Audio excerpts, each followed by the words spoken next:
Hi hello నమస్తే welcome to GR TV. Telangana ఉప ముఖ్యమంత్రి బట్టి విక్రమార్క తన 40 ఏళ్ల రాజకీయ అనుభవాన్ని రంగరించి సీఎం రేవంత్ రెడ్డి బొగ్గ కుంభకోణం నుంచి బయటపడేందుకు యత్నిస్తున్నారని బీఆర్ఎస్ ఎమ్మెల్యే మాజీ మంత్రి హరీష్ రావు విమర్శించారు. ఈ స్కామ్ ను బయటపెట్టిన తమ పార్టీపై బురద జల్లుతున్నారని విమర్శించారు.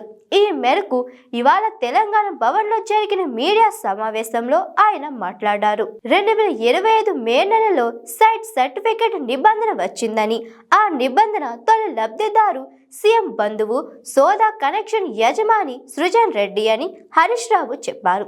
ఆ తర్వాత అన్ని టెండర్లకు సైట్ విజిట్ నిబంధన పెట్టారు. ప్రతి టెండర్ కు +10 పద్ధతి ఫాలో అయ్యారు. స్కామ్లు జరగలేదని నమ్మించేందుకు బట్టి విక్రమార్క ప్రయత్నిస్తున్నారని ఆరోపించారు. నైని కోల్ బ్లాక్ ఒకటే కాదని, పారదర్శకత నిజాయితీ ఉంటే సైట్ విజిట్ నిబంధన పెట్టిన అన్ని టెండర్లు రద్దు చేయాలని డిమాండ్ చేశారు.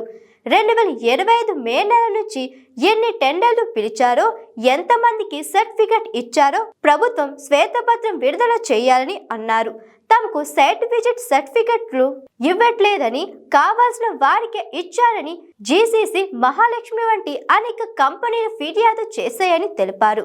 తన వద్ద ఫోటోలు, వీడియోలు, మెయిల్స్ ఉన్నాయన్నారు. విచారణకు ఆదేశిస్తే ఆధారాలు ఇస్తానని చెప్పారు. సమయం వచ్చినప్పుడు అవన్నీ బయట పెడతానని హరీష్ రావు హెచ్చరించారు. Hi, this is Swathi. Like చేయండి, షేర్ చేయండి, కమెంట్ చేయండి అండ్ సబ్స్క్రైబ్ చేయండి జిఆర్ టీవీ.